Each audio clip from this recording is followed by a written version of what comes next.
నాన్న ప్రాథమిక పాఠశాలలో కొత్త చిన్నపల్లిలో ఉద్యోగం చేసేటప్పుడు మమ్మల్ని విహారయాత్ర తీసుకొని వెళ్ళినారు. విహారయాత్రకు వెళ్ళేటప్పుడు 3వ తరగతి, 4వ తరగతి, 5వ తరగతి పిల్లలను మాత్రమే తీసుకొని వెళ్ళారు. 1వ తరగతి, 2వ తరగతి పిల్లలను తీసుకొని వెళ్ళలేదు. ఎందుకంటే చిన్న పిల్లలు తీసుకొని వెళ్ళడానికి కొంచెము భయం ఉంటుంది. చిన్న పిల్లలనే తీసుకొని వెళ్ళరాదు. కొన్ని చోట్లకు మనము తీసుకొని వెళ్ళరాదు. వాళ్ళు రాలేరు, నడవలేరు. ఇప్పుడు మనము విహారయాత్రకు వెళ్ళడం వలన మానసిక సంతోషము కలుగుతుంది. మానసిక సంతోషము కలగడం వలన వాళ్ళు బాగా చక్కగా కూడా ఎడ్యుకేషన్లో ఇంకా కూడా హ్యాపీగా చదువుకోగలుగుతారు. ఆ విహారయాత్రలో ఏమేమి చూసామో అనేది నాన్న మా దగ్గర రాపిచ్చేవాడు. అక్కడ మంచి ప్రకృతి కనపడినప్పుడు అక్కడ కొంతసేపు కూర్చునే వాళ్ళము. టిఫను, బిస్కెట్స్ అవి తీసుకొని వెళ్ళేవాళ్ళము. అక్కడ దారిలో వెళ్ళేటప్పుడు కాలువ వెళుతుంది. కాలువ వెళ్ళేటప్పుడు వాటిలో చేపలు, ఆ నీరు పళ్ళ మెరుగు అనే దాని గురించి నాన్న చెప్పేవాడు. అవన్నీ చూసేవాళ్ళము. చుట్టుపక్కల చెట్లు, ప్రకృతి ఎంత అందంగా ఉందో చూసేవాళ్ళము. అలాగే కొంత దూరం వెళ్ళిన తర్వాత నాన్న అక్కడ మమ్మల్ని ఒక చెట్టు కింద కూర్చొని ఈ చుట్టూ ప్రకృతి కానీ, ఆ చేపలు కానీ, నదిని కానీ అన్నీ కూడా మా దగ్గర పక్షులు కానీ వాటిని వర్ణిస్తూ మాకు చెప్పేవాడు. వాటిని చూడడం వలన మేము ఆ యాత్ర వెళ్ళడం వలన మేము ఎంత కేరింతలు కొడుతూ గంతులేస్తూ మానసిక సంతోషంతో ముందుగా వెళ్ళినాము. అటు వెళ్ళేటప్పుడు అక్కడ కొత్త చిన్నపల్లి దగ్గర బెట్టగుట్ట అని ఒక గుట్ట ఉంది. ఆ గుట్ట మీద గుహలు ఉన్నాయంట. ఆ గుహలు చూడడానికి నాన్న మమ్మల్ని తీసుకొని వెళ్ళినారు.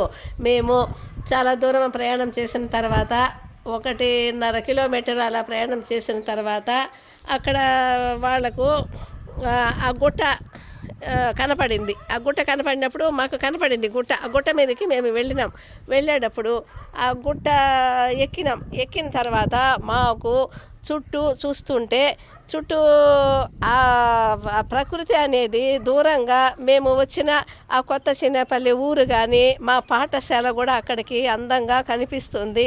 ఆ పెంకులతో కప్పిన పాఠశాల కూడా మన పాఠశాల కూడా ఇంత పైకి ఎంత అందంగా కనిపిస్తుంది. ఊరు ఎంత అందంగా కనిపిస్తుంది. ఊరిలో టెంకాయ చెట్లు కానించి ఇండ్లు, చిన్న చిన్న పెంకుడిళ్ళు, గుడిసిళ్ళు చూడడానికి చాలా ప్రకృతి చాలా అందంగా కనపడింది.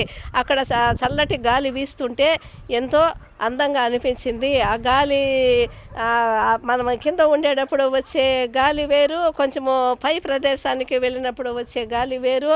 ఆ గాలి అవన్నీ ప్రకృతి అవన్నీ చూస్తూ బాగా సంతోషపడ్డాము. అట్లే ఆ బెట్టగుట్ట అనేది చూపించారు నాయన. ఆ బెట్టగుట్టలో ఏముందంటే పెద్ద గుహలాగా ఉంది, గెవిలాగా ఉంది. ఆ గెవిలో నాన్న దగ్గర కూర్చొని మా దగ్గర వ్యాసం రాపిచ్చారు. అక్కడ ప్రకృతిలో ఎంత సంతోషపడ్డామో, ఎంత ఆనందపడ్డామో వాటి గురించి మాకు చూపించి రాపిచ్చారు. ఎలా ఇవన్నీ ఉన్నాయి చూడండి, ఎంత మీకు మానసిక సంతోషం కలుగుతుంది. అది ఉన్నట్టు మనము అవి చూసి రాయడం కానీ, నీరు పై నుంచి కిందికి రావడం కానీ అవన్నీ సృజనాత్మకత అని అంటారు. అలా చూపించడం వలన మనకు పిల్లలకు శాశ్వతంగా మైండ్లో వాళ్ళకు మనము అలా చూపిస్తూ చెప్తే వాళ్ళకు జ్ఞాపక శక్తి అనేది మైండ్లో బాగుంటుంది. ఇప్పుడు ఆ గుహ దగ్గరికి తీసుకొని వెళ్ళారు నాన్న. ఆ గుహ దగ్గరికి తీసుకెళ్ళినప్పుడు దాని లోపల పెద్ద గెవి చాలా భయంకరంగా ఉంది. అవి రాత్రిపూట ఒకప్పుడు నక్కలు కానీ, పులులు కానీ, సింహాలు కానీ ఆ గుహలో నైట్ పూట వచ్చి నివసిస్తాయంట. అప్పుడు అవి పగులంతా ఎక్కడో వెళ్ళిపోతాయి. అక్కడ పెద్ద అడవులు అవన్నీ ఒకప్పుడు ఉండేటివి. 100 సంవత్సరాలకు ముందు అక్కడ భయంకరంగా ఉండేదంట. అప్పట్లో ఆ గుహ అలానే ఉంది. చాలా వరకు అడవి నశించిపోయింది. నాన్న చెప్పారు ఇటువంటి గుహ, ఈ గుహలో పులులు, ఇవి ఎలుగుబంటులు, నక్కలు ఇవన్నీ లోపల నివసిస్తాయి. మీరు ఇక్కడ కూర్చోండి, మీకు అందరూ కూర్చోండి, చల్లటి గాలి వీస్తుంది, బాగా మంచి ప్రకృతిలో కూర్చున్నాము, మొత్తము గుండ్ల మీద ఒక్కొక్కరు గుండ్ల మీద కూర్చున్నాము. నాన్న ఆ గుహను చూపిస్తూ మాకు ఒక స్టోరీ చెప్పారు. ఏమని చెప్పారంటే, ఎప్పుడు కూడా కానీ ఆపద వచ్చినప్పుడు మనకు ధైర్యం లేకపోయినా కూడా మనము ధైర్యము ప్రదర్శించాలి, మనం ధైర్యంగా ఉన్నట్లుగా ఉండాలి, మనము బెదురుతనం అనేది చూపించరాదు. ఇప్పుడు దానికి మీకు ఉదాహరణంగా మీకు ఒక కథ చెప్తాను, ఆ కథ బాగా వినండి. మీకు బాగా ఈ కథ వల్ల కూడా మీకు ధైర్య సాహసాలు ఎలా ఉండాలి, ఎలా మనం ఆపద వచ్చినప్పుడు ఎలా మనం ఎదుర్కోవాలనేది కూడా మీకు కొంతైనా మీకు జ్ఞానం కలుగుతుంది అని నాన్న చెప్పారు. ఏం చెప్పారంటే, ఒకప్పుడు అడవిలో ఒకడు మేకలు తోలుకొని వెళ్ళాడంట. మేకలు తోలుకొని వెళితే అప్పుడు భయంకరమైన వర్షం వచ్చింది. వర్షం వచ్చినప్పుడు అన్నీ మేకలు వచ్చేసినాయి, ఇంటికి వచ్చేసినాయి. అప్పుడు ఆ అడవిలో ఒక పెద్ద మేకపోతు తప్పోయింది. దాని తగినట్టుగా వర్షం వస్తుంది, భయంకరంగా ఉంది వాతావరణము. ఆ మేక ఆ అడవిలో తగులుకొని పోయినప్పుడు, ఇప్పుడు నేను మీకు చూపిస్తున్నాను చూడండి ఈ గుహ. ఇటువంటి గుహలో ఆ మేకపోతు వచ్చి లోపల పోయి దాముకొని కూర్చునింది. ఆ మేకకు కళ్ళు పెద్ద పెద్ద కళ్ళుగా, మేకపోతున్న తర్వాత దానికి పెద్ద కొమ్ములు 2, దానికి బాగా కింద గడ్డము కూడా పొడవుగా. ఇప్పుడు కూడా మేకపోతులకు గడ్డం ఉంటుంది, పొడవుగా ఇట్లా గడ్డం ఉంటుంది. ఆ గడ్డము ఇట్లా ఒక గంభీరంగా పెద్ద మేకపోతు అది పోయిందో ఆ గుహలో కూర్చునింది. ఇటువంటి గుహలో కూర్చునింది. అప్పుడు సగం రాత్రి అయ్యింది. సగం రాత్రి అయిన తర్వాత ఆ గుహలోకి వచ్చింది. ఏమిటి వచ్చింది? పులి వచ్చింది. పులి వచ్చి బయట కూర్చునింది. బయట కూర్చున్నప్పుడు ఇది లోపల ఉండే మేకను చూసి పులి కోపంగా గర్జిస్తూ, ఎవరాడా, నా ఇంటిలో ఎవరు ఉన్నారు, ఎంత ధైర్యము, రాండి ఇట్లా బయట చంపేస్తా అని మాట్లాడిందంట పులి. అప్పుడు మేక ధైర్యం తెచ్చుకొని, అప్పుడు పులి నోట్లో పడి మనం చనిపోతాము, ఎట్లయినా మనము ఈ పులి నుంచి బతకాలి అని ధైర్యం తెచ్చుకొని, ఆపదలో ధైర్యం అనేది తెచ్చుకొనింది. ఏది?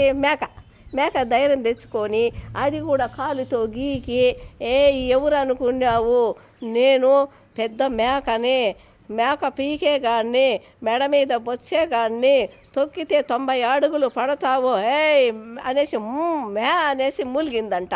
అట్లా మూలిగే కొద్దికి ఇది రూపంలో వేరేగా ఉంది, నాకంటే బలవంతుడుగా ఉన్నాడు, అమ్మో ఇది ఏమిటో రా స్వామి అని చెప్పేసి అది తోక ఇట్లా భుజాన పట్టుకొని పులి పారిపోయిందంట. పులి పారిపోయినప్పుడు తెల్లవారైన తర్వాత ఆ మేకల కాపరి ఆ మేకలను తోలుకొని మేక తప్పింది అని ఎత్తుక్కుంటూ వచ్చాడు. ఇది గుహల నుంచి బయట వచ్చింది. చూసారా, అది ఆపదలో పులిని చూసి కూడా ఎలాగా ధైర్యంతో ఎదుర్కొనింది. ఇటువంటి గుహలోనే మేక దాముకునింది. కాబట్టి ఏదన్నా మనకు ఆపద వచ్చినప్పుడు భయపడకూడదు, మనలో పిరిగితనాన్ని బయట చూపించకూడదు, ధైర్యంగా మనం ఉండాలి, ధైర్యంగా కొన్ని సమస్యలు ఎదుర్కోవాలి. పిరిగితనం చూశారంటే ఎదుటి వాళ్ళు మన మీద బలము ప్రదర్శిస్తాడు. ఇది కొంచెం బలహీనంగా ఉండింటే పులి మేకను చంపేసేది కదా. అందువలన ఈ విహారయాత్రలో మనము బలహీనలుగా ఉండరాదు, ధైర్యం ప్రదర్శించాలి, ధైర్యంగా ఎదుర్కోవాలి అని ఈ విహారయాత్రలో మీరు నేర్చుకున్నారు. నేచర్గా మీకు నేను ఈ గుహను చూపించినాను అని నాన్న చక్కగా చెప్పారు. మేము హ్యాపీగా సంతోషంగా తిరిగి వచ్చేసాము విహారయాత్ర నుంచి. వచ్చేసాక కూడా మాకు అక్కడ నాన్న నిజంగానే మాకు గుహ చూపించాడు కాబట్టి ఆ గుహలో మేక కూడా ఉండింటే బాగుండే, పులి కూడా ఉండింటే బాగుండే, అవి లేకపోయినా కూడా అవి ఉన్నట్లుగా ఊహించుకొని మేము పిల్లలంతా చెప్పుకొని కథల్లాగా చెప్పుకొని బాగా సంతోషపడ్డాము. కొంతవరకైనా మాకు ఆ కథలో ఆ గుహనైనా చూపించినారు కదా నాన్న.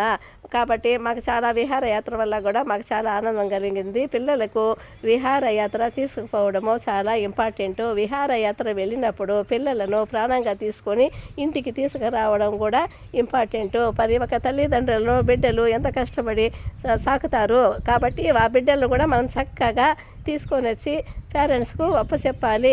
చాలా సంతోషపడ్డాము. విహారయాత్రలో కూడా జాగ్రత్తగా పిల్లల్ని చూసుకోవాలి.